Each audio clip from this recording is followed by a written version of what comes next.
Hi, I'm John Stevenson, and we're going to be looking at Isaiah chapters 13, beginning in verse 1, and going to chapter 14, verse 23, in our continuing study of the Old Testament prophets. We're in part of a larger section. Isaiah chapters 1 through chapter 35 comprise the first portion of the entire book. Back in chapters 1 through 5, we have a series of woes against Judah. And then chapters 6 through 12, we have a section, we actually refer to it as the sun motif. And it actually begins in chapter 6 in the year that King Uzziah died, and speaks about the vision that Isaiah has. So it has, I call it a sun and a song of salvation, because there's some songs there, and especially it ends up with a song that is picturing God as saving. And then we come to the central core of this section, and it begins in chapter 13, where we're beginning right now, and it's a series of woes to the nations against Babylon, Assyria, the Philistia, Moab, Damascus. There's Egypt, and then there's Cush and Egypt. So I just lumped all those together. Babylon again, Edom, Arabia, Jerusalem, Tyre, and finally there's a section that's just against the earth. Um, After that, we have another song of salvation. So notice we had a song of salvation, and then there's another song of salvation. And then at the end, chapters 28 through 35, we have woes of judgment. But these times, being against the nations, this time it's against the southern kingdom of Judah. And that's that entire judgment section of Isaiah chapters 1 through 35. You say, I thought the judgment section took us to chapter 39. Well, those last few chapters, chapters 36, 37, 38, 39, will be a historical section. So I'm going to put that in a section by itself, when we'll look at that separately. Now, our passage begins right now, Isaiah chapter 13, verse 1, the oracle concerning Babylon, which Isaiah, the son of Amos, saw. So notice this has a very distinctive introduction. We're going to be seeing Babylon. And Babylon in Isaiah's day, we have to point out, was not the big superpower. The big superpower had been Assyria, and if you wanted to count one that was like the next one down, might have been Egypt. Babylon was really just one city, whereas Assyria was an entire empire. Egypt was at least a large country. Babylon was one city, and it had quite a bit of prestige as one city, because it was an ancient city. It'd been around a long time, but it was not the ruler of the world at this time, like it would be 150 years from now, from the time of Isaiah. And so we get into the oracle, verse 2, lift up a standard on the bare hill, raise your voice to them, wave the hand, that they may enter the doors of the nobles. I've commanded my consecrated ones. I've even called my mighty warriors, my proudly exulting ones, to execute my anger. So God is calling his warriors to bring about judgment. Verse 4, a sound of tumult on the mountains, like that of many people, a sound of the uproar of kingdoms, of nations gathered together. The Lord of hosts is mustering the army for battle. And we're beginning to wonder, okay, it's an oracle against Babylon. God is gathering the hosts. In fact, he's called the Lord of hosts here. He's mustering his army. And you say, well, who's his army? And who are they going to be fighting against? Verse 5, they're coming from a far country. So whoever the army that's coming, they're coming from notice, not just from a far country, from the furthest horizons. The Lord and his instruments of indignation, to destroy the whole land. And that phrase, the whole land, it's kol haaretz, and you can translate the whole land. That's a good translation, but you can also translate aretz as the earth, so the whole earth. And are we talking about the whole earth, or are we talking about the land of Israel? And at this point, the passage hasn't said, but I want you to capture. It's speaking of his army coming, against the whole land, the whole earth, but we haven't really designated who the army is or against whom it is fighting. Verse 6, wail for the, and here's the phrase, for the day of the Lord is near. Now, we haven't seen that phrase yet anywhere in the Bible. This is the first usage of that term in the entire Bible. Now, when I say that, that's in our English Bibles. It is found in the Minor Prophets, and we should remember that all of the prophets are not in chronological order as they appear in our Bible. That is, you have Isaiah and Jeremiah, and that works because Jeremiah comes quite a few years after Isaiah. But when we get, and then Ezekiel and Daniel, and all those are fine. But when we get to Hosea, Joel, and all the minor prophets, some of those are not only before Daniel and Ezekiel, some are before Jeremiah. A few of them are actually before Isaiah. So you have that collection of what we call the minor prophets. The Jewish people referred to them as the 12.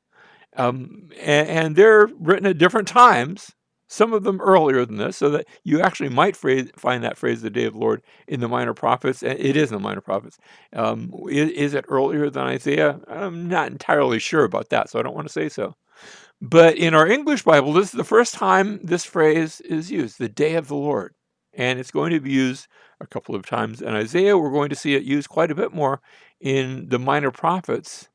And then we're going to see it in the New Testament as well.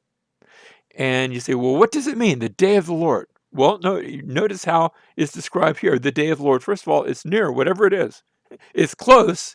And I'm not saying it's close to my time right now when I'm speaking in the 21st century, but Isaiah said it was close. It's near. So in his day, he's describing it as being near. It will come as destruction from the Almighty. And that's given me a hint of what I'm supposed to understand when I hear that phrase, the day of the Lord. The day of the Lord is announcement of God's judgment. Whenever I see that phrase, whether it's here in Isaiah, whether it's elsewhere in the prophets, whether it's in the New Testament, every single time I see this phrase, it always refers, it always refers to God's judgment, to God judging somebody. Well, who's being judged? Well, it depends on the context. Might have to start over.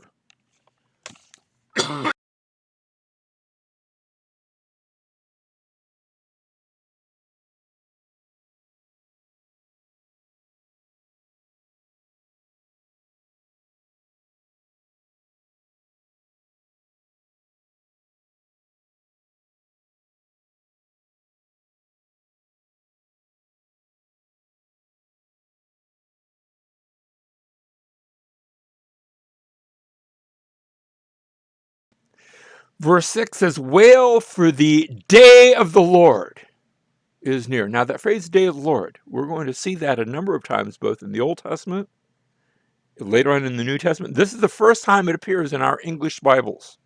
Now, that doesn't mean that it's the first time it was ever used in the Bible, because not all of the prophets are in chronological order. That is, we have the major prophets. They are, Isaiah, Jeremiah, Lamentations, Ezekiel, Daniel. Those books are all in pretty much a chronological order. But then we have the next selection of books, the minor prophets, what the Hebrews called the 12. And they're maybe in sort of a loose chronological order among themselves, but some of them are written as earlier, or even some of them even maybe before Isaiah. And so that phrase is used in the minor prophets as well, some of them quite early. So is this the first usage? I don't know for sure, but it's one of the early uses of the term, and it's the first usage in Isaiah. He's going to use it again in just a minute, and then later on. Wail for the day of the Lord. And notice two things about the day of the Lord. First of all, it is near. Now, Isaiah is talking about the day of the Lord, but he said it's close. It's going to happen. It's not like, he's not saying this for the year or for the 21st century. It's going to be close then. He's saying in his day, it's close.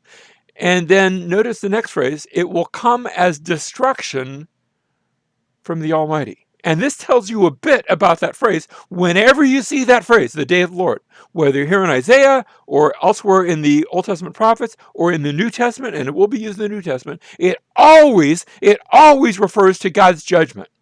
Always.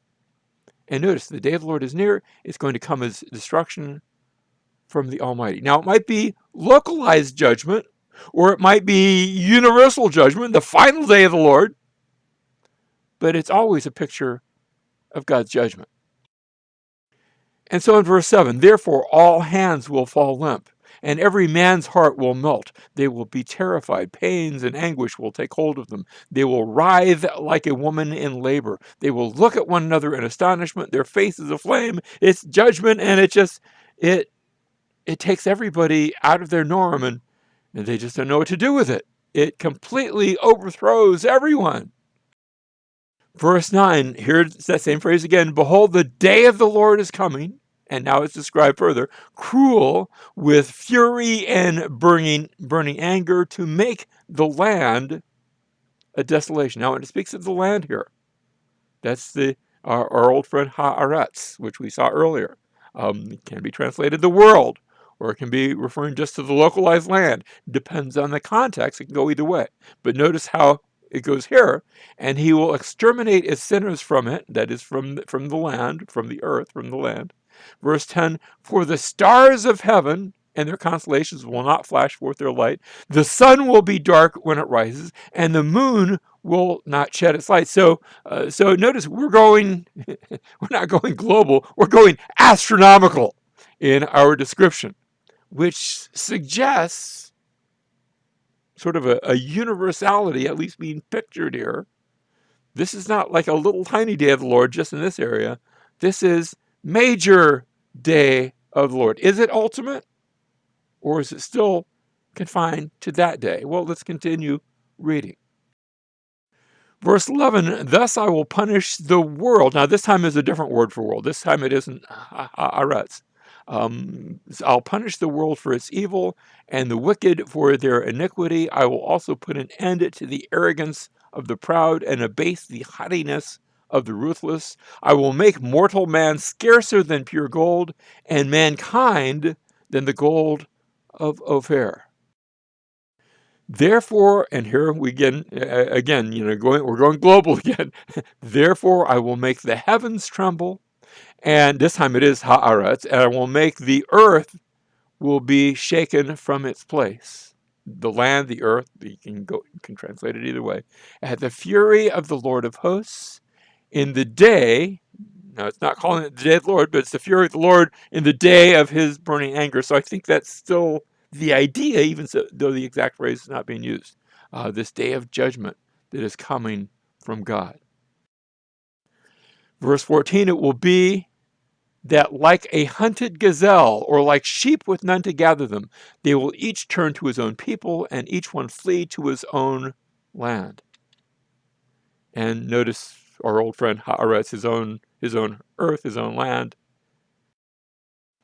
Verse 15, anyone who is found will be thrust through, and anyone who is captured will fall by the sword. And notice we have the day of the Lord, judgment, but it's being described here in military terms, again, as though an army is after them. Verse 16, their little ones will also be dashed to pieces before their eyes. Their houses will be plundered, their wives ravished. And this is the picture of an army. Notice how this day of the Lord is being described.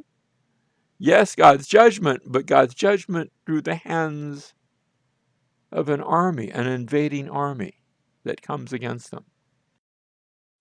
And so we started in verses 1 through 5, where the nations are being gathered to bring judgment, and it wasn't clear as to who the nations were or to whom they were being gathered. And then we saw the day of the Lord, where the heavens and the earth are shaken and all these astronomical things are happening, but still it's that judgment from God.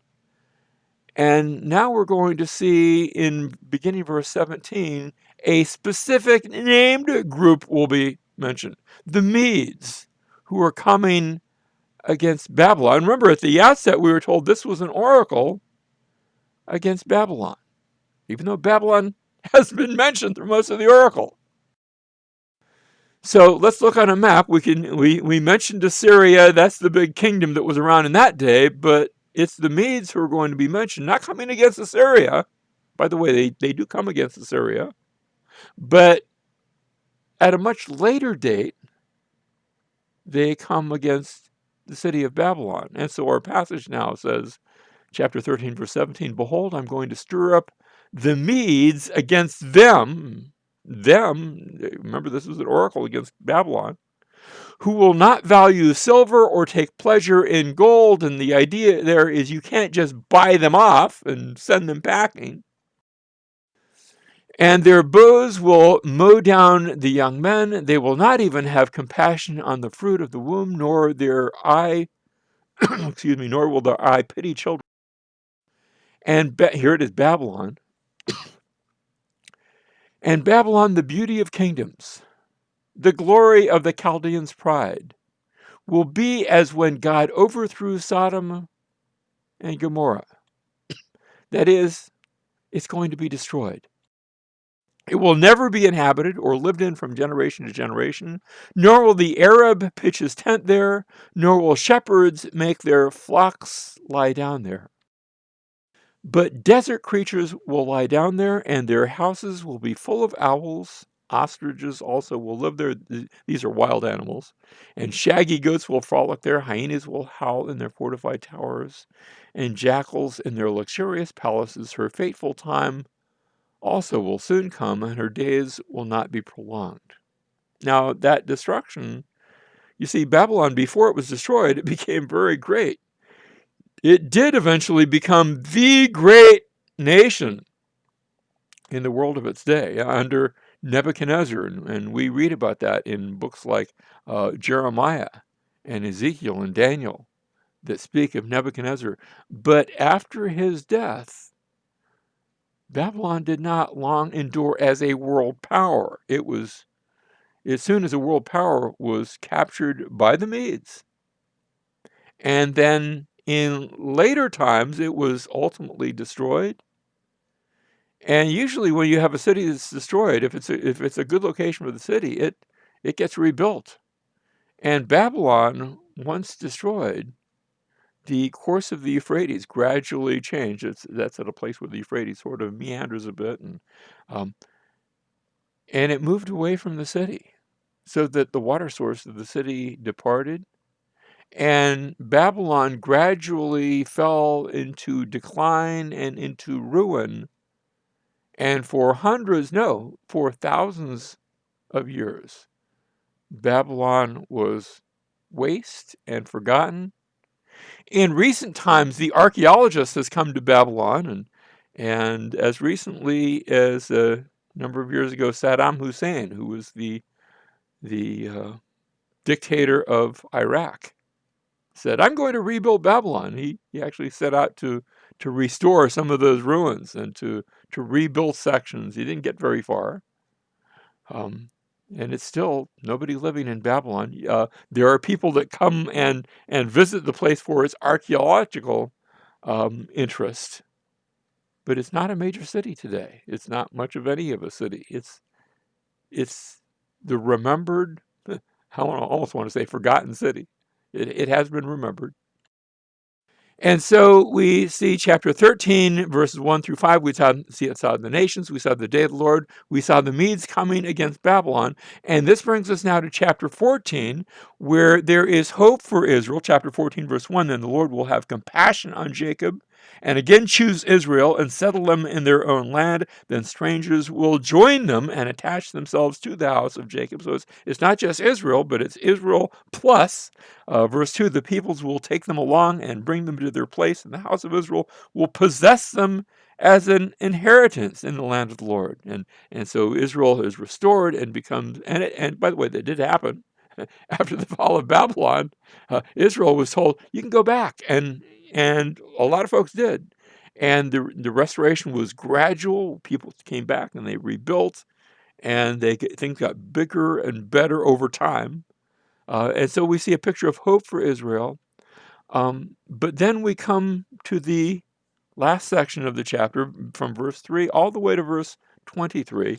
There is a taunt even though Israel had been mentioned, we see Israel taunting the king of Babylon.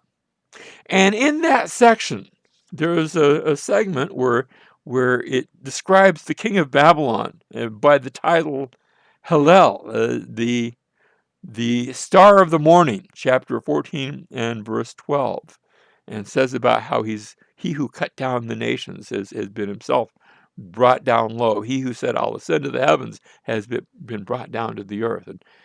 And people have looked at that, and some have wondered, especially when you come to the Latin translation of that name, where they took that name Hillel, and in Latin, the way you say that, not Hillel, but the way you say what it was thought to represent, is the term Lucifer.